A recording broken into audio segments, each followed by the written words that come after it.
नमस्कार, आप देख रहे हैं प्राइम टीवी। मैं हूं आपके साथ अब्दुल करीम।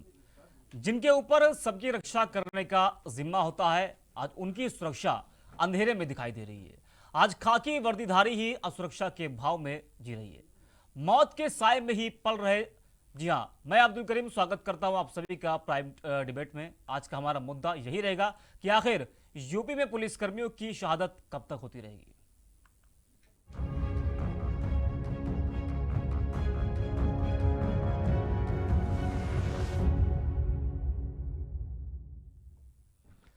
कासगंज में शराब कारोबारियों पर नकेल कसना यूपी पुलिस को इतना भारी पड़ जाएगा, ये किसी ने सोचा भी नहीं होगा। आखिर अपराधी इतने बेलगाम क्यों हो गए? क्या उन्हें कानून, कोर्ट, जेल, सजा इन सब का कोई खौफ नहीं रह गया? क्या आज के अपराधियों के दिल से कानून का डर खत्म हो गया है? तभी तो बेखौफ अपराधियों ने एक दरोगा समेत एक सिपाही पर हमला कर दिया, जिसमें सिपाही की तो मौत हो गई, वहीं दरोगा अस्पताल में जिंदगी और मौत के बीच जंग लड़ रहा है। इन अपराधियों ने इस घटना से पूरे सिस्टम को रौंद डाला है और कुचला है और मजाक उड़ाया है। देखिए हमारी खास रिपोर्ट। यूपी के अपराधी आज कितने बेलगाम हो गए हैं, इसकी बानगी एक बार फिर कासगंज के धीमर गांव में देखने को मिली। यहाँ कुछ ऐसा हुआ जिसने बिकरू कांड की याद ताजा कर दी। कानपुर के बिकरू गांव में पुलिस पर हुई गोलाबारी का किस्सा कोई भूला भी नहीं। इसी बीच यूपी में फिर से पुलिस पर गोलीबारी की गई। कासगंज में दबिश देने पहुंची पुलिस की टीम पर शराब माफियाओं ने हमला कर दिया। इस हमले में एक सिपाही की मौत हो गई, वहीं दरोगा की हालत गंभीर बताई जा रही है। पुलिस की टीम कासगंज के नगला धीमर गांव में अवैध शराब के कारोबार को बंद कराने गई थी, लेकिन कानून के इस खस्ताहाल राज में वो अपने साथी को गंवा कर लौटी। सिपाही देवेंद्र और सब इंस्पेक्टर अशोक पाल बुरी तरह जख्मी हो गए। इलाज के लिए ले जाने के दौरान ही देवेंद्र की मौत हो गई, जबकि अशोक पाल का अलीगढ़ मेडिकल कॉलेज में इलाज चल रहा है। पूरे गांव को घेर कर तलाशी अभियान जारी है। घटना में 4 से 6 लोग शामिल बताए जा रहे हैं। दरोगा अशोक पाल का असलहा नहीं मिला है। वहीं इस पूरे मामले में एसपी मनोज सोनकर ने पूरी जानकारी दी।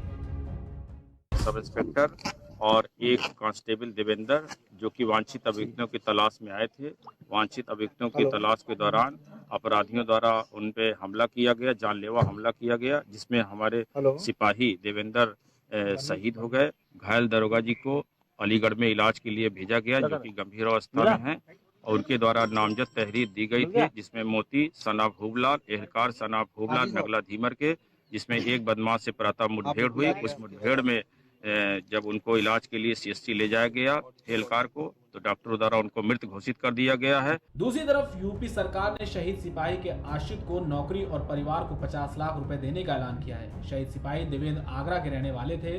वो अपने माता पिता के इकलौते बेटे थे। साल 2016 में उनकी शादी हुई थी। देवेंद्र की 2 बेटियां हैं। बड़ी बेटी 3 साल की है, जबकि छोटी बेटी सिर्फ 4 महीने की है। देवेंद्र के पिता किसान हैं और अब शराब माफियाओं ने उनके बुढ़ापे की लाठी भी छीन ली।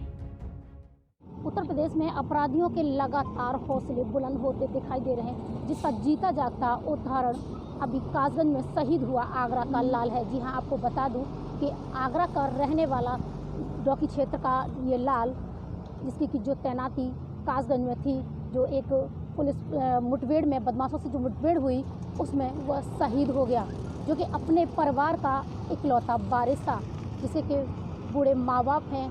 पिताजी उसके एक किसान हैं, जिनकी तैनाती आपको बता दूं कि जिनकी तैनाती 2015 में हुई थी और 2016 में उनकी शादी हुई थी। छोटी छोटी 2 बच्चियां भी हैं। वहीं गांव वालों का ये भी कहना है कि जिस तरह की इस सरकार में लोग सिपाहियों के जब ऊपर, पुलिस के ऊपर इस तरह के हमले हो रहे हैं, तो आमजन का क्या हाल होगा। तो वहीं ग्रामीणों का ये भी कहना था कि इसकी शहादत को भुला नहीं सकते और इस तरह से हमारे गांव में इसके लिए एक शहीद स्मारक भी बनाया जाए। घटना पर उत्तर प्रदेश के मुख्यमंत्री योगी आदित्यनाथ ने कठोर कार्रवाई के आदेश दिए हैं। उन्होंने आरोपियों पर एनएसए लगाने के आदेश दिए हैं, साथ ही घायल दरोगा के इलाज के लिए निर्देश दिए हैं। सीएम योगी ने सिपाही के परिजनों को 50 लाख रुपए और आश्रित को सरकारी नौकरी देने का ऐलान किया है। Report desk, prime TV.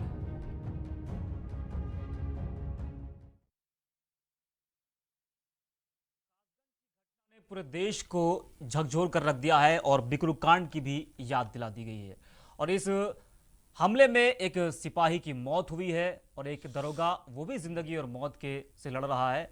अवैध शराब की जानकारी मिली थी और उस जानकारी को लेकर पुलिस जो है वहां पर गई थी दबिश देने के लिए, अपराधियों को पकड़ने के लिए। लेकिन पुलिस को क्या पता था कि आज का दिन जो है वो एक सिपाही उसमें मारा जाएगा और एक जो दरोगा है वो गंभीर रूप से घायल हो जाएगा। फिलहाल जो कानून व्यवस्था है उस पर लगातार जो है वो सवाल खड़े हो रहे हैं कि आखिरकार जो है उत्तर प्रदेश की जो कानून व्यवस्था है वो क्यों बद से बदतर होती जा रही है। तो लगातार जो उत्तर प्रदेश की कानून व्यवस्था है उस पर सवाल खड़े हो रहे हैं। कासगंज में मंगलवार को माफिया के हमले में मारे गए सिपाही देवेंद्र सिंह के परिवार पर दुखों का जो पहाड़ है वो टूट पड़ा है। इसमें दरोगा अशोक कुमार सिंह जो है वो बुरी तरीके से घायल हुए हैं, जो कि अस्पताल में वो भर्ती है, उनका इलाज चल रहा है। और जिस तरह से बिकरू कांड हुआ था उसमें 8 पुलिसकर्मी शहीद हुए थे, उसके बाद ये घटना और घट गई है। फिलहाल सीएम योगी ने इस पे कार्रवाई करने के निर्देश दिए हैं और पीड़ित परिवार को 50 लाख रुपए की मदद का ऐलान किया है और एक शख्स को सरकारी नौकरी देने का भी इसमें ऐलान किया गया है।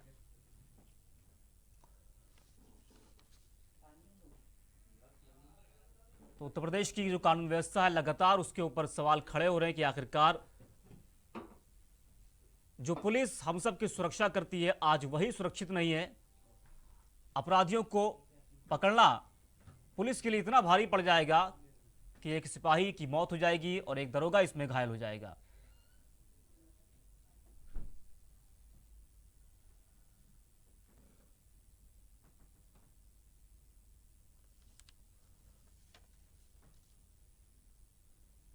तो जिस तरह से कासगंज की जो घटना हुई है इस पर तमाम सवाल खड़े हो रहे हैं कि आखिरकार इतनी बड़ी घटना कैसे घट गई और क्या उत्तर प्रदेश की पुलिस ने बिकरू कांड से कोई सबक नहीं सीखा है।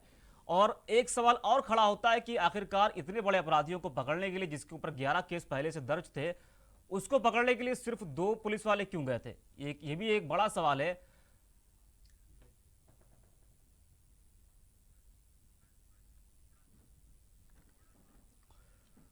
तो बिकरू कांड के बाद कासगंज की घटना ने भी पूरे देश को झकझोर कर रख दिया है और खासकर पुलिस महकमे में डर का माहौल पैदा हो गया है कि अब अगर अपराधियों को पकड़ने जाना है तो पूरी हिफाजत के साथ हमको जाना पड़ेगा, क्योंकि कोई भरोसा नहीं कब उनके ऊपर हमला हो जाए।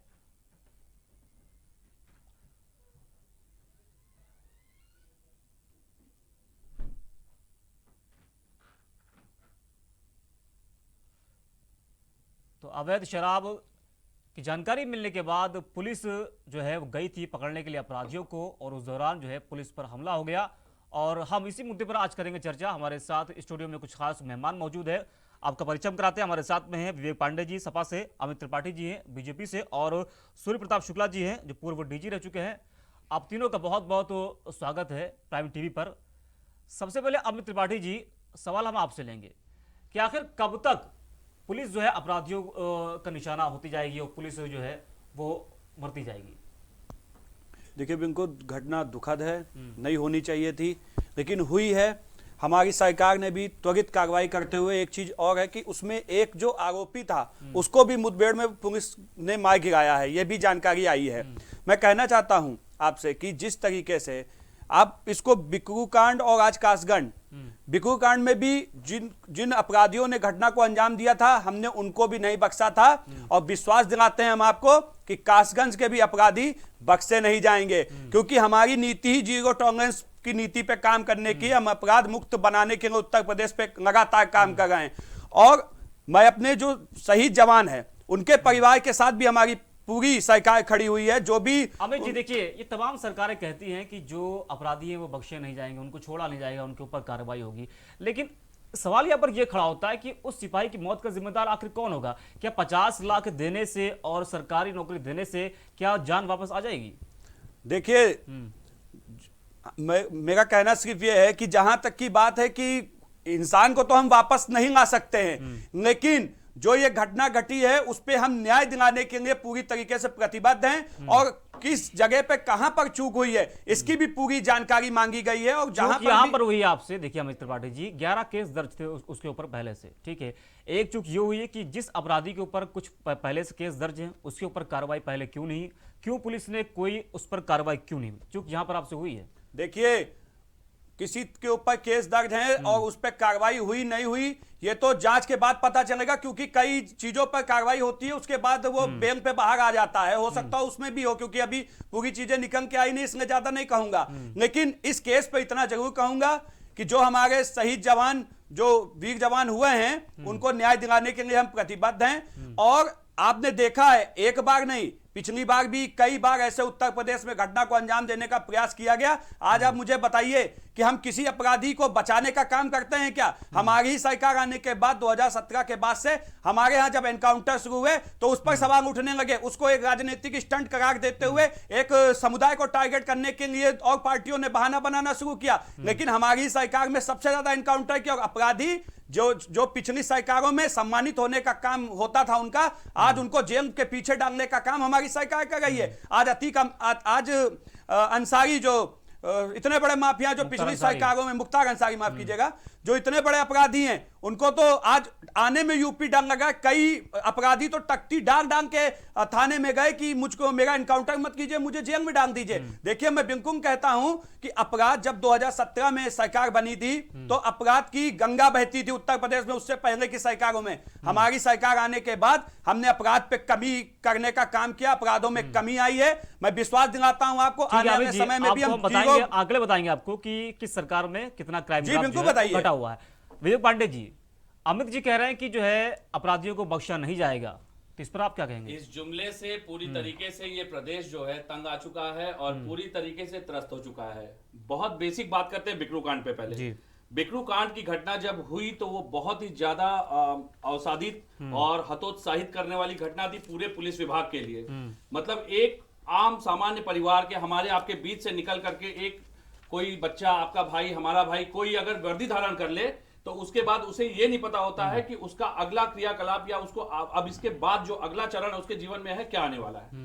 बिकरू कांड में एक सत्ता पक्ष के सबसे करीबी ब्यूरोक्रेट के साथ फोटो मीडिया पर, सोशल मीडिया पे वायरल होने के बाद भी जिस तरीके से सत्ता के द्वारा उनको संरक्षित किया गया, उसके बाद अगर कोई ये कहता है कि इसमें चूक हुई है तो ये चूक नहीं थी, इसे कहते हैं अपराध का संरक्षीकरण। इसमें पूरी तरीके से पूरे सोशल मीडिया पे एक विवाह समारोह में पूरी तरीके से फोटो वायरल होती रही, लेकिन उस विशेष अधिकारी पे आज तक सरकार की कृपा बनी हुई है। और ये कहेंगे कि इनके राज्य में, इनके शासन में इस समय अपराध पूरी तरह नियंत्रण में है, क्योंकि एनकाउंटर हो रहे हैं, क्योंकि ये एनकाउंटर को ही अपराध के नियंत्रण का सबसे बड़ा कारक मानते हैं। जबकि स्लोगन होता है ये हमारे आपराधिक तंत्र को नियंत्रित करने का सबसे जो एक मूल जीविका और उद्देशिका जो कहा गया है कि अपराधी से घृणा मत करो, अपराध से घृणा करो। लेकिन यहाँ पे एनकाउंटर ही अपराध को कंट्रोल करने का और नियंत्रित करने का जो है सबसे बड़ा माध्यम माना जाता है। सबसे बड़ा कारण है किसी भी घटना के कारित होने का पुलिस की सबसे बड़ी अनैतिक बॉर्डर स्कीम के कारण आप किसी एक व्यक्ति को, एक आंकड़ा हमारे पास भी है। जी बिल्कुल, 2014 का, जी जब अखिलेश जी उत्तर प्रदेश के मुख्यमंत्री थे, फिरोजाबाद के रामगढ़ में लुटेरों ने 2 सिपाहियों की गोली मारकर हत्या कर दी। इसका जिम्मेदार कौन था तब? 2 नवंबर 2014 को हरदोई के लोनार में दबिश देने गए एसओ बेटा गोकुल पर अपराधी की गोली से वो भी जख्मी हो गए थे। जी, तो क्या आपको लगता नहीं कि जिस तरह से योगी सरकार में पुलिस को निशाना बनाया जा रहा है, 2014 में भी पुलिस को निशाना बनाया गया है? देखिए, मैंने ये नहीं कहा कि घटनाएं नहीं होती हैं, घटनाएं होती रही हैं, लेकिन घटनाओं का घटित होना और उसको नियंत्रण करने के पीछे जो कदम उठाने आवश्यक है, उनको नियंत्रित करने के लिए उन कदमों को समय पर क्रियान्वित करना और लागू करना ये बहुत आवश्यक है। आप बॉर्डर स्कीम के बारे में बस इतना बता दीजिए, बॉर्डर स्कीम इस अनैतिक पुलिस विभाग में चल क्यों रही है? अनैतिक स्कीम है ये। आप 300-400 किलोमीटर, मेरी एक बात सुनिए, मेरी 2 मिनट का समय लूंगा मैं। आप बुलंदशहर से किसी बच्चे को उठा करके इलाहाबाद ट्रांसफर कर देते हैं और इलाहाबाद जाने के बाद उसको ना वहां की भौगोलिक परिस्थिति का ज्ञान है, ना वहां के जो क्षेत्रीय समीकरण है उसका ज्ञान है, और आप उससे ये उम्मीद करते हैं कि वो जा करके सीधे अपराध को नियंत्रण कर ले। जिसे भौगोलिक परिस्थिति का ही ज्ञान ना हो, वो वहां पे जाके अपराध कैसे नियंत्रण करेगा? सूर्य प्रताप शुक्ला जी हैं, पूर्व डीजी हमारे साथ जुड़े हैं। जी सर, कहाँ पुलिस फेल हो गई है, और सवाल ये खड़ा होता है कि 2 पुलिसकर्मी आखिरकार दबिश देने क्यों गए इतने बड़े अपराधी को पकड़ने के लिए? बिल्कुल। भाई साहब, आपकी बात बिल्कुल वाजिब है कि अगर संवेदनशीलता इतनी अधिक थी कि ये अपराधियों ने पुलिस के ऊपर हमला कर दिया, तो कहीं न कहीं चूक पुलिस से हो गई। क्या चूक हो गई कि वो अंदाज नहीं लगा पाए कि उस गांव के और उस घर के लोग पुलिस से इतना नाराज हैं कि वो मौका पाते ही हमला कर देंगे। सामान्यतः अपराधियों को नोटिस देने जाने में कि भाई तुम हाजिर हो, नहीं तो तुमको गिरफ्तार किया जाएगा, कुर्की की जाएगी, तो इस तरह का रिएक्शन अपराधियों की तरफ से नहीं होता है। लेकिन ये अपना समाज है, बहुत तरह के लोग हैं।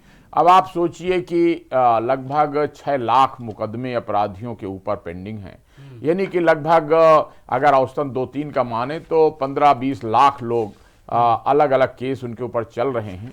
और ऐसे अपराधी सब तरह के होते हैं। कोई लालची हैं, घमंडी हैं, अहंकारी हैं, कोई मौका पाते ही लड़ जाते हैं, अधपगले हैं, सनकी हैं, सब तरह के लोग हैं, और इनको डील करने का काम पुलिस का है। लेकिन मैं आपको भरोसा दिलाता हूं कि आज की स्थिति, मैं लगातार पुलिस अधिकारियों से संपर्क में रहता हूं, और आज की स्थिति यह है कि पुलिस के ऊपर, पुलिस को खुली छूट दी गई है कि अपराधियों से आप बिल्कुल सख्ती से डील करिए।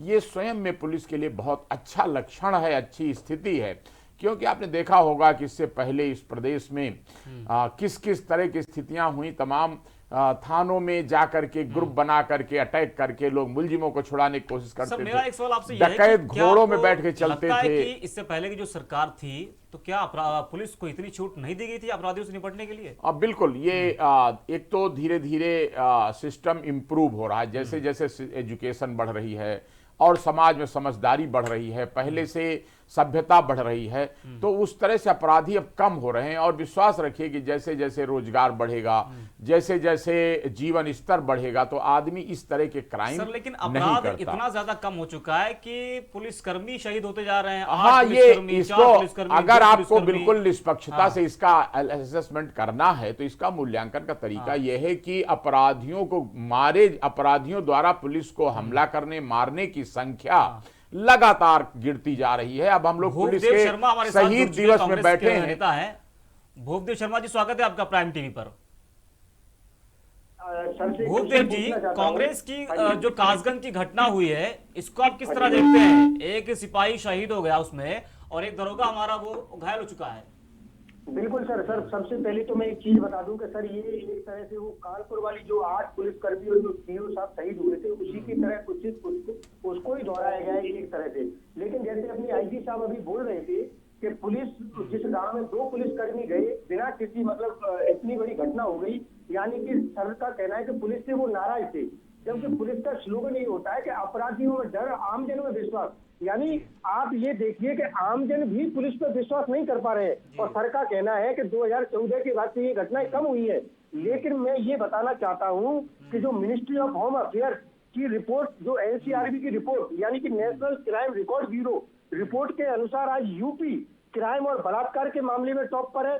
चाहे आप हाथरस हत्याकांड को ले लो, या आप उन्नाव केस को ले लो जिसमें न्याय के लिए अभी भी भटक रहे हैं, चाहे आप सेंगर साहब के केस को ले लो। और सबसे बड़ी बात है, इसी रिपोर्ट के अनुसार, ये डाटा सर सरकार का डाटा है, जिसमें सबसे अधिक फर्जी एनकाउंटर उत्तर प्रदेश में होते हैं, जिसमें कितने निर्दोषों को मार दिया जाता है। नोएडा में जिम चलाने वाले भूपदेव जी कह रहे हैं कि फर्जी एनकाउंटर उत्तर प्रदेश में होते हैं।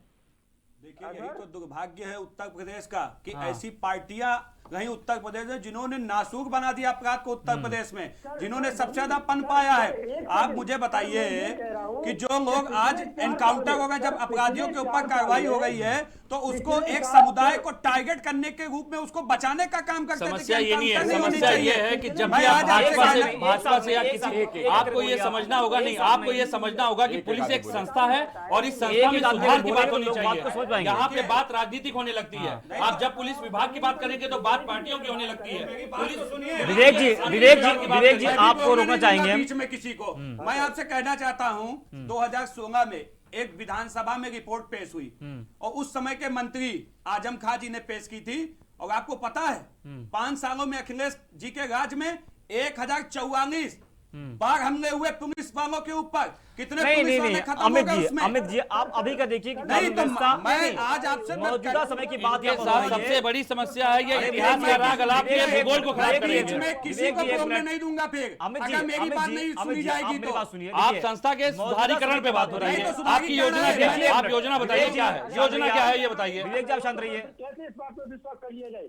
आज उत्तर प्रदेश के अंदर पिछले 4 सालों में महिलाओं के अपराध में भी 66% की वृद्धि हुई ठीक है भूपदेव और जी, इसका कानून भूपदेव का जी रिपोर्ट भी छत्तीसगढ़ में हुआ। आपकी सरकार है। भूपदेव जी छत्तीसगढ़ में आपकी सरकार है, उसका भी आंकड़ा हमारे पास है, मैं आपको बताना चाहूंगा। ठीक है सुनिएगा गौर से, विवेक जी सुनिएगा, माफ कीजिएगा। भूपदेव जी भूपदेव जी आपकी छत्तीसगढ़ में सरकार है, आपके जो आंकड़े हैं वो आपको हम बता रहे हैं 2018 में। सर आप भूपदेव जी डाटा लीजिए, छत्तीसगढ़ में रेगुलर रूप से मैं आपको बता रहा हूं ना, मैं आपको बता रहा हूं, सुनिए तो आप सुनिए तो, सुनने की क्षमता तो रखिए आप। सुनिए आप 2018 में 56 हत्या, 77 लूट, बलात्कार, चोरी, 2000 धोखाधड़ी, इन सब को मिलाकर 2020 की अगर हम बात करें तो 59 हत्या, 52 लूट, 232 एक हफ्ते का आंकड़े हम बता रहे हैं आपको, और 1053 बलात्कार, 247 हत्या, और कम से कम इसमें 25 पुलिसकर्मी घायल हुए एक हफ्ते के अंदर का आंकड़ा आपको बताया हमने 2020 का। सर आपने ये आंकड़ा बताया, लेकिन क्या इसके खिलाफ जो कार्रवाई की गई उस कार्रवाई को तो देखिए कि पुलिस कार्रवाई कितना कर रही है। सिर्फ एक हफ्ते के अंदर, सिर्फ एक हफ्ते के अंदर 250 बलात्कार छत्तीसगढ़ में। सर उनके खिलाफ 25 पुलिसकर्मी घायल। लेकिन उत्तर प्रदेश की तरह रात को 12 बजे बलात्कार करने के बाद लड़कियों को जलाया नहीं जा रहा है। उन्नाव केस में और आप सेंगर केस को ले लीजिए, पूरी फैमिली को मार दिया गया, ऐसा तो नहीं किया जा रहा है सर। उनके खिलाफ सख्त से सख्त कार्रवाई की जा रही है और यहाँ मुख्यमंत्री कहते हैं सख्त कार्रवाई की जाएगी, लेकिन कब की जाएगी? ये बताना चाहता हूं, देखिए अपराध को राजनीतिक चश्मे से देखने की कोशिश नहीं की जानी चाहिए। अपराध सबके सारे समाज की समस्या है और ये कहना कि वो इनकाउंटर हो जाता है, तो देखिए एक तरफ आप लोग अगर ये कहेंगे कि अपराधी बहुत अपराध बढ़ कर रहे हैं और अगर पुलिस इनकाउंटर करती है तो कहते हैं अरे बहुत गलत हुआ जा रहा है, तो दोनों बात नहीं ठीक है। ये कहिए कि हाँ छांट कर सही अपराधियों का के साथ मुठभेड़ होनी चाहिए। दूसरा एक जो ये बात उठाई गई कि अपराध बहुत है, ये स्पष्ट कर दूं कि उत्तर प्रदेश की आबादी देश की 20% है। 20% लोग। भूपदेव जी आप शांत रहिए, भूपदेव जी आपका जब टर्न आप शांत रहिए, जब आपसे सवाल लिया जाएगा तब बोलिएगा आप। 20% लोग उत्तर प्रदेश में रहते हैं जी। लेकिन औसत पूरे क्राइम का लगभग 15% अपराध यूपी में होता है। और इस प्रकार जो लोग ये बात फुटकर कि ये घटना हो गई, ये बलात्कार हो गया, ये जला दिया गया, ये इस प्रकार की बातों से सारे समाज के अपराध का पता नहीं लगता है। आप जब बुद्धिजीवी के रूप में विश्लेषण करते हैं तो देखिए कि टोटल आबादी क्या है यूपी की और टोटल क्राइम कितना प्रतिशत है, तो आप देखेंगे कि 5% कम है। तो यूपी का जो क्राइम ग्राफ है वो पूरे इंडिया की तुलना में बहुत अच्छा है। पुलिस का मनोबल बहुत ऊंचा है और ये फुटकर घटना जो हो जाती है किसी के एकाएक कोई फायर कर दे पुलिस पर और बढ़ जाए, तो ये थोड़ी मतलब कि पूरा पुलिस व्यवस्था फेल हो गई। सूर्य प्रताप जी आपको लगता है कि कहीं ना कहीं चूक तो जरूर हो रही है, चूक पुलिस तो से हुई चूक हो रही है, बिल्कुल पुलिस कमजोर पड़ रही है, जिस नहीं तरह से कमजोर आपने पुलिस कई नहीं पड़ केस आपने रही, देखा। वो गलती हाँ। किसी व्यक्ति की होती है, किसी कर्मचारी की होती है कि वो मूल्यांकन करने में चूक हो गई। इसका ये थोड़ी मतलब है कोई कर्मचारी से चूक हो गई तो पूरी पुलिस व्यवस्था फेल, पूरे पुलिस व्यवस्था असफल हो गई और अपराधी बढ़ गए, ऐसा नहीं है। कोई ये पहले से तो पता रहता नहीं। सवाल हमारा आपसे ये है कि देखिए आप पुलिस महकमे में रह चुके हैं, आप कई सालों तक आपने काम किया है, अच्छे से आप समझते होंगे। अगर आप होते आज तो उस अपराधी को पकड़ने के लिए आप कितने पुलिस वालों को भेजते, क्योंकि पहले से वो केस दर्ज थे उसके ऊपर कई, तो आप क्या करते उसमें? मेरा एक सवाल है, एक मिनट आप जवाब ले लीजिए। इसी बात के लिए पीएसी होती है। जब ऐसे गांव में जहां ये अवैध शराब के धंधे, अवैध खनन के धंधे, इस तरह के जो माफियागिरी धंधे, वहां पर फिर कम से कम एक प्लाटून पीएसी साथ में ले लेते हैं। 15-20 आदमी हो जाते हैं, ताकि कोई हिम्मत न करे फिर ये कि सब वो नहीं पुलिस किया से गया लड़ने कासगंज लगे। में, ये और- सब तो नहीं हुआ। हाँ, वो पुलिस वाले गए उसमें। हाँ वही ये बड़ी तो चूक है। हाँ ये चूक तो हुई, हाँ। तभी तो उसकी कीमत अदा करनी पड़ी जान दे करके। और पुलिस के साथ तो ये लड़ाई दिन रात चलती रहती है। देखिए फौज तो कभी कभी साल में युद्ध होता है, 10 साल 15 साल में तब लड़ती है, लेकिन अपराधियों से पुलिस की लड़ाई लगातार होती रहती है। और हर गली मोहल्ले में ये पता नहीं रहता कि कब ठीक कौन है। अपराधी विवेक छिप जी, के फायर कर ठीक दे। है। विवेक जी, सर एक क्वेश्चन आप मेरा तो है बोलना सर। चाह रहे थे। मैं ये कहना चाह रहा था कि जैसे सर ने कहा कि हमारे उत्तर प्रदेश की पुलिस का मनोबल बहुत ऊंचा है, मैं सिर्फ एक छोटा सा सवाल इस पूरे प्रदेश की जनता से ये पूछना चाहता हूं कि सितंबर 2019 मात्र से केवल अभी तक मुझे केवल कोई ये डेटा बता दे कि कितने पुलिस कर्मियों ने अवसादित होकर के आत्महत्याएं की हैं। पुलिस आत्महत्या की कर रही है, पुलिस के कांस्टेबल नए लड़के वो लड़के जो कि 22, 23, 24, 25, 30 साल से भी कम उम्र के हैं और वो ट्रेंड है बाकायदा, मतलब एक अच्छी शारीरिक दक्षता और प्रशिक्षण लेकर के आते हैं, उसके बाद भी अवसादित होकर के उन्हें आत्महत्या करनी पड़ रही है। इन आत्महत्याओं का ना कोई डेटा होता है और ना कोई इन पे वक्तव्य देता है और ना ही कोई इस पे बात करना चाहता है। आपकी पुलिस इतनी बड़ी संस्था है, हमारी सबसे आवश्यक और हमारी दैनिक दिनचर्या में सबसे बड़ी भूमिका का निर्वहन करने वाली एक संस्था के लोग आत्महत्या कर रहे हैं और आपको पता है मानवाधिकार आयोग तक शांत बैठा हुआ है, यह भी नहीं कि कोई संज्ञान ले कि इस संस्था में ऐसी कहां चूक हो रही है कि लोग आत्महत्या करने के लिए मजबूर हैं। आपने उनको पहले 300, 400, 500 किलोमीटर घर से दूर कर दिया, उसके बाद अवसाद में उनके न रहने का पूरा प्रबंध है, ना उनके खाने और उनके बाकायदा वर्दी भत्ते तक तो उनको समय पे मिलते नहीं है। दूसरी बात, पुलिस विभाग के अंदर सबसे बड़ी कमी जो कि सर सामने बैठे हैं स्वीकार करेंगे, पुलिस की प्रक्रिया डिजिटल इंडिया की बात आज हो रही है। प्रौद्योगिक बहुत पुराने समय से आया एक और प्रौद्योगिक क्रांति चली, लेकिन आज तक पुलिस विभाग में अगर सैलरी स्लिप में निकालनी पड़ती है तो उसके लिए कमीशन खोरी चलती है। पुलिस प्रक्रिया आज तक ऑनलाइन नहीं है, ऑनलाइन पुलिस प्रक्रिया नहीं है, ट्रांसपेरेंसी नाम की चीज नहीं है। मैं बता रहा हूं, सभा कर रही है, डूबे हैं जिन्होंने भ्रष्टाचार की पूरी यहाँ पर आधारशिला रखी है, आ गए। भ्रष्टाचार पे बात कर संस्था की बात नहीं करेंगे, ये राजनीतिक पार्टियों की बात करेंगे। आप संस्था के अंदर के सुधार की बात करिए। आज तक पुलिस प्रक्रिया ऑनलाइन क्यों नहीं हुई? आज तक डिजिटल इंडिया में पुलिस प्रक्रिया ऑनलाइन क्यों नहीं हुई? मुझे इसका जवाब दीजिए। कितने व्यक्तियों ने आत्महत्या की, कितने पुलिसकर्मी अवसाद में जी रहे हैं, उसके लिए क्या व्यवस्था की? ऑपरेशन क्लीन, सबसे बड़ी बात ये सूर्य प्रताप शुक्ला जी, ऑपरेशन क्लीन जो कहा गया है कि ऑपरेशन क्लीन पुलिस का, वो तो बिल्कुल फेल हो चुका है। देखिए कभी 100% क्राइम नहीं रुकता है और 100% कभी सेटिस्फेक्शन नहीं हो पाता। जो भाई साहब कह रहे हैं कि बॉर्डर स्कीम लग गई, तो मतलब ये हुआ कि बुलंदशहर का आदमी इलाहाबाद तैनात हो गया, ठीक बात है, प्रयाग में तैनात हो गया, ठीक बात। तो क्यों हुआ? जरा अगर कल्पना करिए कि इस प्रकार से लोग अगर आत्महत्या करने लगे तो यहां का आदमी लद्दाख में तैनात है फौज में, यहां का आदमी आसाम में तैनात है, सीआरपी में है, बीएसएफ में है। तो पुलिस के जवानों से यह उम्मीद नहीं की जाती कि वो इतने कमजोर मन के हों, इतना कमजोर कि अरे दूर ट्रांसफर हो गया तो वो तो जान दिए दे रहे हैं। सर उसके लिए एक मॉडल पुलिस एक्ट 2006 का प्रावधान लाया गया था, जिसे 18 राज्यों ने क्षणिक अंशपूर्ण में रूप से लागू किया, लेकिन उत्तर प्रदेश ने जो राज्य सुरक्षा आयोग था उसकी कार्यकारिणी तक को भंग कर दिया इस बार। और सबसे बड़ी बात, आप तो भी लागू कर लेते ना, आपको तो मिला था, आपने क्यों नहीं किया? हमने कर रखा था सर, आपकी सरकार ने भंग किया है। आप बस ये बताइए, आप सिर्फ ये बताइए, राज्य सुरक्षा आयोग भंग कब हुआ, बस ये बता दीजिए। डिबेट का तरीका ये नहीं, डिबेट का तरीका ये नहीं, डिबेट का तरीका बिल्कुल ये नहीं है, बिल्कुल भी डिबेट का तरीका ये नहीं है। अगर एक शख्स को बोल रहा है तो उसको सुनिए आप। जब आपको जैसे बॉर्डर स्कीम क्यों लागू करनी पड़ी कि आसपास के पता अपराधी दोस्ती निकाल लेते थे, रिश्तेदारी निकाल लेते थे कि अगर बुलंदशहर का अपराधी है, वहीं का रहने वाला सिपाही है, तो वो मेरठ से भूपदेव शर्मा जी जुड़े हमारे साथ में, आसपास से दोस्ती निकाल भूपदेव लेते शर्मा थे। जी, तो इस कारण से दूर भेजना पड़ा। अब वो अंतर तो हो नहीं पाता कि कौन करे, तो ये हुआ कि कम से कम अपना बॉर्डर छोड़कर। ठीक है सर, हमारे साथ जुड़े हैं भूपदेव शर्मा जी कांग्रेस से। कर दी जाए भूपदेव जी, सर, हाँ सर, मेरा सवाल आपसे अब यह है, क्या आपकी नेता प्रियंका गांधी वाड्रा, राहुल गांधी क्या अपनी राजनीति चमकाने के लिए कासगंज जाएंगे अब? सर ऐसा नहीं है कि हर बात राजनीति चमकाने के लिए ही वहां जाई जाती है। अगर आम आदमी के साथ अगर विपक्ष नहीं खड़ा होगा तो फिर ये कैसे संभव हो सकता है? एक आप ये देखिए कि उत्तर प्रदेश की एक घटना है कि एक गरीब महिला अपनी बच्ची को ढूंढवाने के लिए पुलिस को डीजल डालने के लिए रिश्वत देती है। अगर ये विपक्ष के नेता अगर गरीब आदमी के या किसी दूसरे ऐसे लोगों के साथ खड़े नहीं होंगे तो कैसे मतलब उनको न्याय मिल पाएगा, वरना तो नहीं मिल पाता है। एक न्यूज चैनल ने उसको दिखाया। तो प्रियंका गांधी या राहुल गांधी अगर कासगंज जाते हैं तो इसका मतलब ये नहीं है कि राजनीति चमकाने जाते हैं। ये उनका दायित्व है कि उनको वहां जाना चाहिए और दूसरी पार्टियों के नेताओं को वहां जाना चाहिए सर, अगर सरकार ये काम नहीं करेगी तो।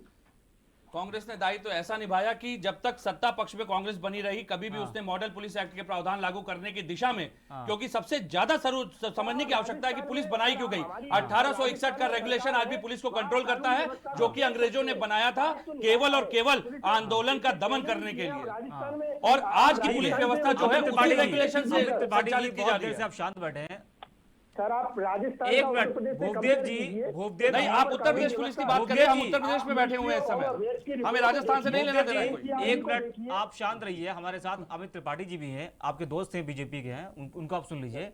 अमित जी, योगी जी ने कहा था कि या तो अपराधी जो है वो प्रदेश छोड़ देंगे या तो अपराध छोड़ देंगे, तो क्या छोड़ा है, प्रदेश छोड़ा है या अपराध छोड़ा है? देखिए, कईयों ने तो प्रदेश छोड़ा है, कईयों को बचाने के लिए और प्रदेशों की राज्य सरकारें लगी हैं। इसका प्रमाण आप लगातार देखते रहते हैं, आपके माध्यम से लोगों को पता चलता रहता है। जहां तक की बात है, अब आप बताइए, जिनकी जमीनें पिछले सरकारों में कब्जिया ली गई थी, क्या उनको वापस दी जा रही है कि नहीं दी जा? आज की बात में फिर सरकार तो आज ही की तो संस्थागत बात ही नहीं है, संस्थागत बात ही नहीं है। काम हमारी पुलिस भी कर रही है, हमारी सरकार भी कर रही है। पिछली सरकारों में पुलिस को घुटनों पे रखा जाता था। आप बताइए ना, कई फोटो हैं जो अखिलेश यादव पीलीभीत में भाजपा के विधायक ने थाने के अंदर अमित त्रिपाठी जी, गुर्जर को पीटा। एक मिनट विवेक जी, आप शांत रहिए। अमित त्रिपाठी जी, हमारा सा सिंपल सा सवाल था हमारा कि क्या संस्था की बात करिए, क्या उत्तर प्रदेश में अपराध कम हुआ है? योगी जी ने कहा था कि अपराधी जो है वो प्रदेश छोड़ देंगे तो अपराध छोड़ देंगे। बिल्कुल अपराध कम हुआ है। और एनसीआरबी के आंकड़े आप उठाइए, जो इन्होंने अभी तक रेप की बात की, रेप में राजस्थान जहां कांग्रेस की सरकार है वो नंबर 1 पर है। आप बताइए एनसीआरबी के आंकड़े देखिए। सबसे ज्यादा दिक्कत क्या है, ये दोनों आप बीच में बुलवाते हैं, जब मैं बोलता हूं तो ये सुनना नहीं चाहते हैं। समस्या ये है, आज आप बताइए, आज अपराधी जेल के पीछे है कि नहीं? किसी की हिम्मत थी कि मुख्तार अंसारी और अतीक अहमद जैसे अपराधियों को छूने की?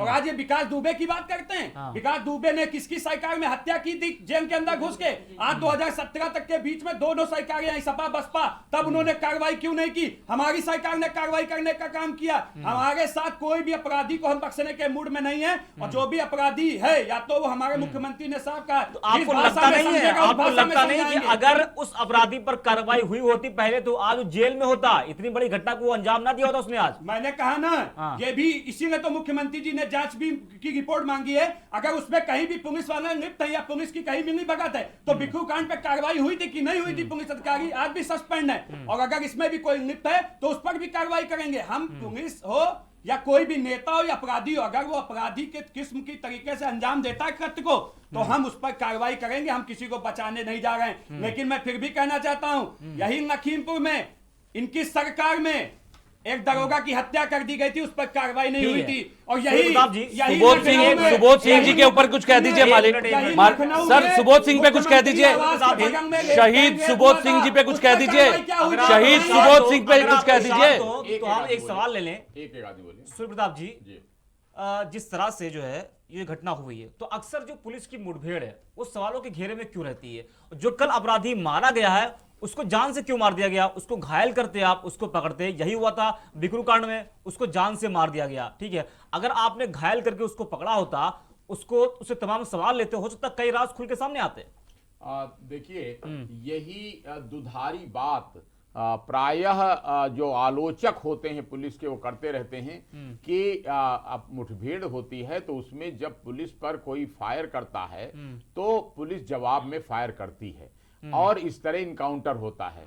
और जो जिसके घर का आदमी मरता है तो वो स्वाभाविक है, वो कहता है गलत मार दिया, मारने लायक नहीं था, और मार दिया तो पकड़ना चाहिए था मारने के पहले। इस प्रकार के स्वाभाविक है कि उनको लगाव होता है अपने परिवार के आदमी से, वो ये नहीं देखते कि अपराधी है, तो इसलिए वो सवाल उठाते हैं। और जो विरोधी पार्टी हैं तो उनका कर्तव्य है कि कोई ना कोई विरोध का मुद्दा ढूंढते हैं और उस पर वो सरकार की कहां आलोचना कर सकते हैं।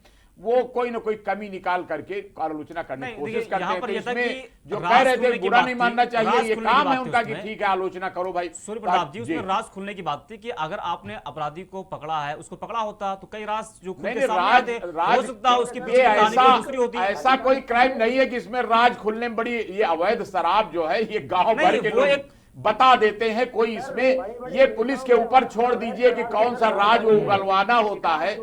तो आपने सुना होगा कि जब पुलिस चाह लेती है तो पानी में डूब कर भी आदमी नहीं बचता, और जब पुलिस पीछे पड़ जाती है तो वो जरूर पकड़ लाती है। तो फिर सूर्य प्रताप जी, तो बिकरू कांड में विकास दुबे को क्यों मार दिया गया? क्यों मार दिया गया? क्योंकि वो पुलिस पर उसने फायर करने की कोशिश की, तो उसको अभी देखिए बाद में जांच भी हुई। नहीं, उसको घायल करते, उसको पकड़ते आप, वो तो बड़ा अपराधी था ना वो। यही तो बात है कि मतलब अगर पुलिस पर फायर करते हैं तो कानूनी अधिकार है पुलिस को कि वो भी जवाब में फायर कर जान से मार देने का अधिकार है। हाँ बिल्कुल, अगर वो ऐसी कोई घटना हो जिसमें पुलिस पर गोली चलावे तो मार करके जान तक मारे जाने का अधिकार है। इसमें कोई संदेह नहीं है कि मतलब वो इतना खतरनाक है कि पुलिस पे गोली चला रहा है, तो कानून ने अधिकार दे रखा है पुलिस को कि उसको गोली से मार सकता है। और ये आपको कहना भी चाहिए कि इस तरह के अपराधी, उन पर जब तक कड़ी कार्रवाई नहीं होगी तब तक सब लोग चाहते हैं क्राइम कंट्रोल भी हो जाए और मुलजिमों को मारा भी ना जाए, सख्ती भी ना हो। भाई तो जब अपवाद स्वरूप ये हमारी संस्कृति है कि भाई राम जी ने भी रावण को मारा, क्यों मारा? क्योंकि जब कोई बात नहीं मानी उसने तब अंत में वध किया। तो ये तो हमारे लिए कि ये सांप है, नाग है, जो दर्जनों बार लोगों को सता चुके हैं, डकैती बलात्कार जैसी घटनाएं कर चुके हैं, तो इनको मार देने में कोई पाप थोड़ी है। ये तो पुण्य का काम है कि ऐसे लोगों से धरती का पाप कम हो जाता है, बोझ कम हो जाता है। तो इसमें सबको समर्थन देना चाहिए कि ऐसे लोग या तो वो जेल में लगातार रहें, लेकिन आप देखते हैं जेल में रह नहीं पाते, जमानत करा लेते हैं, तुरंत वकील खड़े हो जाते हैं और उनका कोई ना कोई तर्क कुतर्क करके निकाल लेते हैं। अगर सारे अपराधी जेल में रहें तो ये जरूरत ही ना पड़े। लेकिन पुलिस ही एक ऐसी संस्था है जो सबसे ज्यादा जान जोखिम में लेके, देखिए जब तक अपराधी पर किसी नेता मंत्री का हाथ अगर नहीं होता है, तो आपने देखा विकास दुबे का हाल देखा आपने, तो कैसे कोई अपराधी अपराध कर सकता है? आपको लगता नहीं कि किसी नेता मंत्री का हाथ जरूर होता होगा उसके ऊपर? कोई ना कोई प्रभावशाली व्यक्ति का हाथ रहता है, तभी ज्यादा मनबड़ होते हैं। और आपने देखा कि इस प्रदेश में तो इतना ज्यादा मनबड़ होते थे कि वो थानों पे हमला कर देते थे। अब वो यहां तक होता था कि कई की बूथ को लुटवाने के लिए लोग गुंडे पाल लेते थे, और उसके कारण इतिहास तो हमारे प्रदेश का इस मामले में बहुत खराब रहा। लेकिन अब मैं पुलिस अफसरों से बात करता हूं तो कहते हैं कि नहीं, हम लोगों को खुली छूट दी गई है कि अपराधियों पे आप कार्रवाई करो, कोई नेता, कोई अफसर, कोई मंत्री, कोई बचाने नहीं आएगा ऐसे अपराधियों को, क्योंकि सरकार भी परेशान थी। सरकार ने वादा किया था जनता से कि हम गुंडों को, तो अब गुंडागर्दी पहले से बहुत कम है। भूपदेव शर्मा जी हमारे साथ हैं, जुड़े हुए हैं, कुछ कह रहे हैं। भूपदेव जी, सर जी मैं बोलिए। पूछना चाहता हूँ कि जब जो ये जितेंद्र यादव जो नोएडा में जिम चलाते थे, या सुमित गुर्जर जी जो किसी और सुमित गुर्जर की जगह मार दिए गए, तो अगर इस तरह अगर एनकाउंटर होता रहेगा तो कोई निरपराधी तो अपराधी की जगह जाता रहेगा सर। तो इसको हम कैसे सही ठहरा सकते हैं कि बिना किसी अदालत के, बिना किसी सबूत के आप किसी का भी जवाब दीजिए आप। बिल्कुल बिल्कुल ठीक बात है अमित त्रिपाठी जी।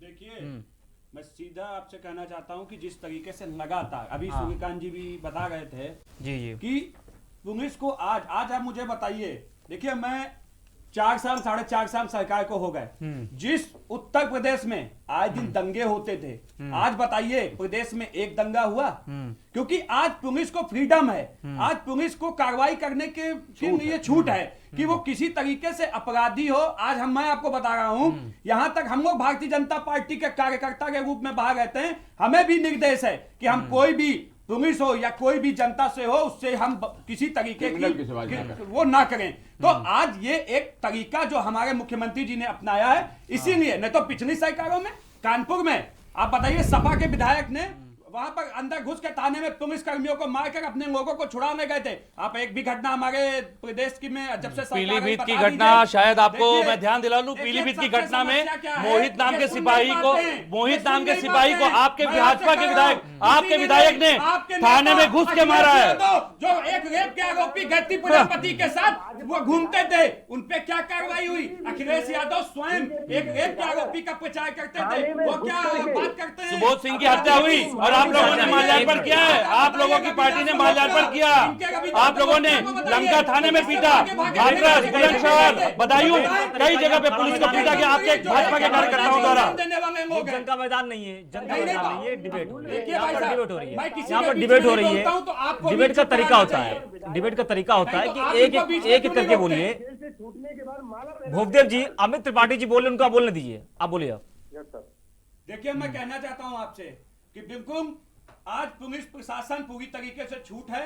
आज हमारे जो भी कार्यकर्ताओं, हमारे समाज को कैसे उत्तम बनाना है, इसके लिए पुलिस को भी प्रतिबद्ध है। पुलिस से ही समाज मजबूत हो सकता है। आज मैं आपसे कहना चाहता हूं कि पुलिस की जो कार्यशैली है, जो पहले कहीं ना कहीं दिक्कत आती थी, इस सरकार में कहीं थोड़ी जगह है समस्या। अभी सूर्यकांत जी भी बता रहे थे, हर विभाग में कुछ थोड़े ऐसे होते हैं, मतलब कि आप मान रहे समस्या है, पैदा करते मतलब कि हैं। आप मान रहे हैं। लेकिन हाँ। देखिए, व्यक्ति में कठिनाई होती है, संगठन में नहीं है। उस पे नहीं लिखा होता। कई पुलिस अधिकारियों को जबरदस्ती रिटायरमेंट भी देने का काम हमारी सरकार ने किया है, क्योंकि अगर आप जनता के हितों के साथ खिलवाड़ करेंगे तो आप चाहे नेता हो, चाहे पुलिस अधिकारी हो, चाहे विभाग का कोई भी अफसर हो, हम उसको उसी पे कार्रवाई समाजवादी करके पार्टी के उनको प्रवक्ता बर्खास्त भी है करेंगे। सुनील सिंह साजन, वो कह रहे हैं कि जो है अगर योगी जी से प्रदेश संभल नहीं रहा है तो वो इस्तीफा दे दे अपना।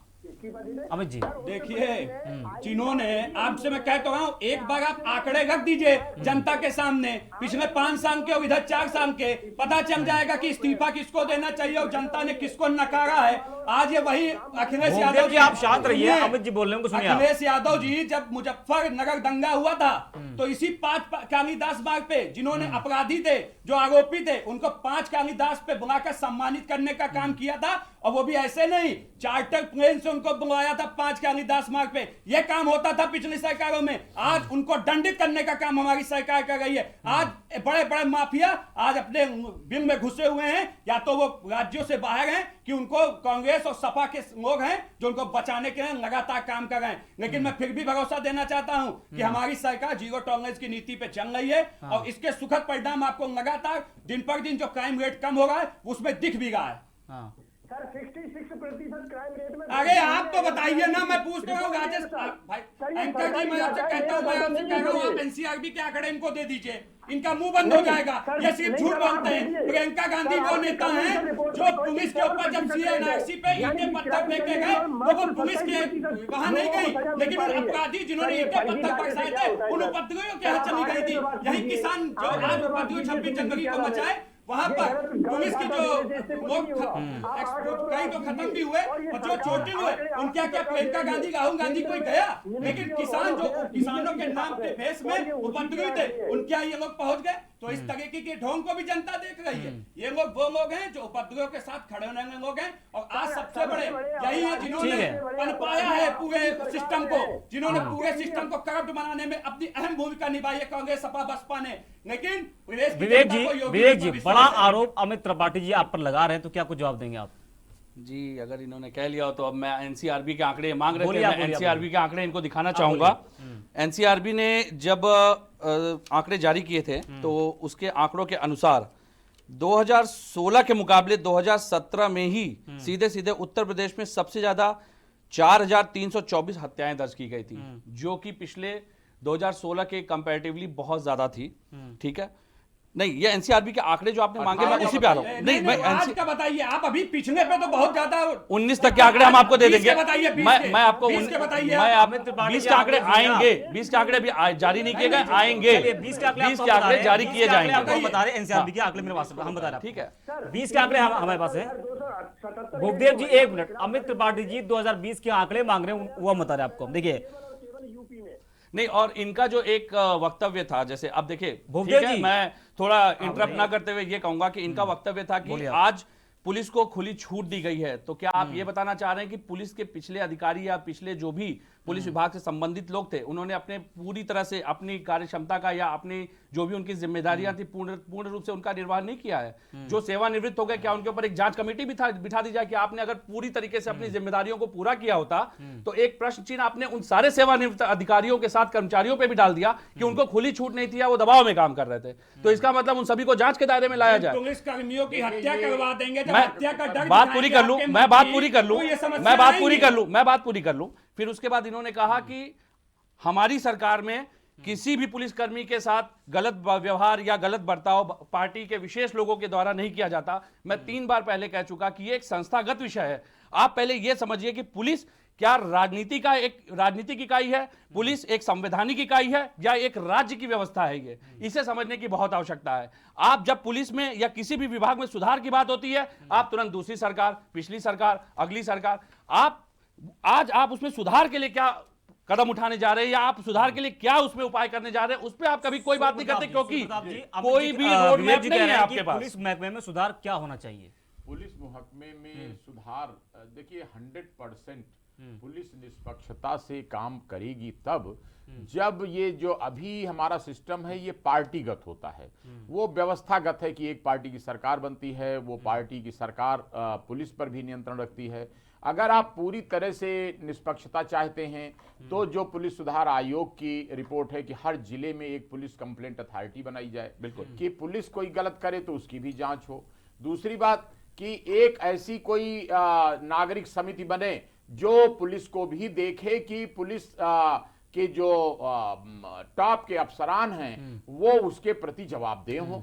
लेकिन अभी जो हमारे संविधान की व्यवस्था वो है कि जो हमारी विधानसभा बनी हुई है, जो लोकसभा बनी हुई है, उसके प्रति उत्तरदायी होते हैं।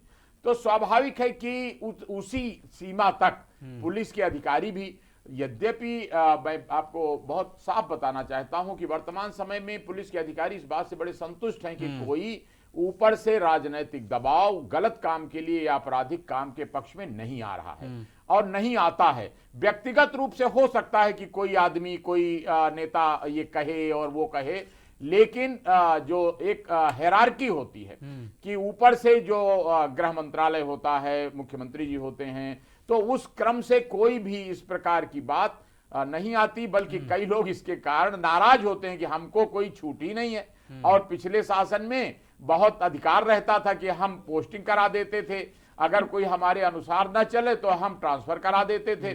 लेकिन इस बीच उनको बड़ा शिकायत रहती है, जो हमारी अधिकारियों से बात होती है कि वो कहते हैं कि नहीं, हमको कोई दबाव नहीं है।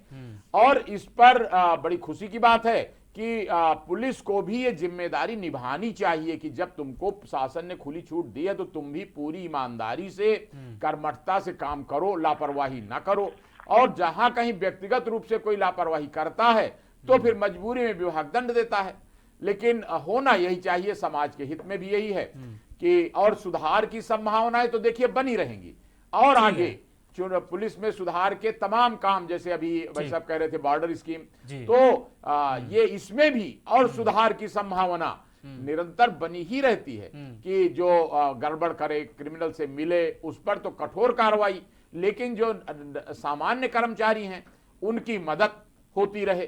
तो इससे क्या होगा कि सुधार भी होगा और समाज। अमित त्रिपाठी जी, बिकरू कांड से तो आपने सबक सीखा नहीं, और अब उम्मीद है कि कासगंज कांड से आपने जरूर सबक सीख लिया होगा, और उम्मीद है कि आगे ऐसी घटना नहीं होगी। नहीं, बिल्कुल ऐसी घटना नहीं होनी चाहिए, और अगर हुई है तो उस पर कार्रवाई भी करने का काम हमारी सरकार कर रही है।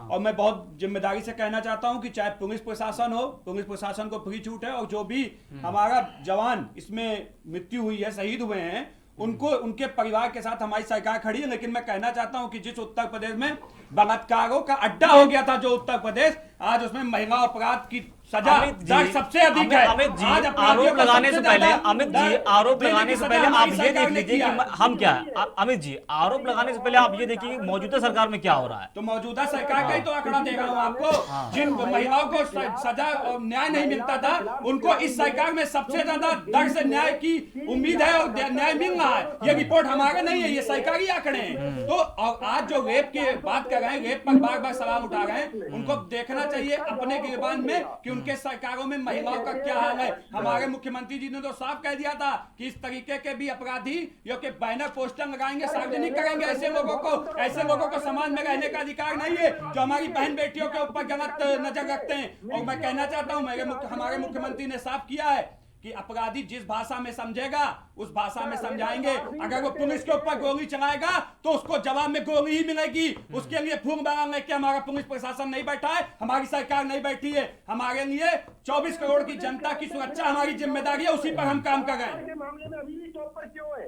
क्यों 3,78,277 पूरे देश में केस है महिलाओं के खिलाफ, उसमें से सबसे ज्यादा। अरे आप राजस्थान पे बात कीजिए, आप तो उत्तर प्रदेश में है नहीं, जहां है वहां की बात नहीं करते हैं। विवेक जी, हमारे पास समय कम है और लास्ट क्वेश्चन आपसे विवेक जी ये है, जी क्या आपको लगता है कि उत्तर प्रदेश की जो कानून व्यवस्था है अब इस कांड के बाद से सुधर जाएगी?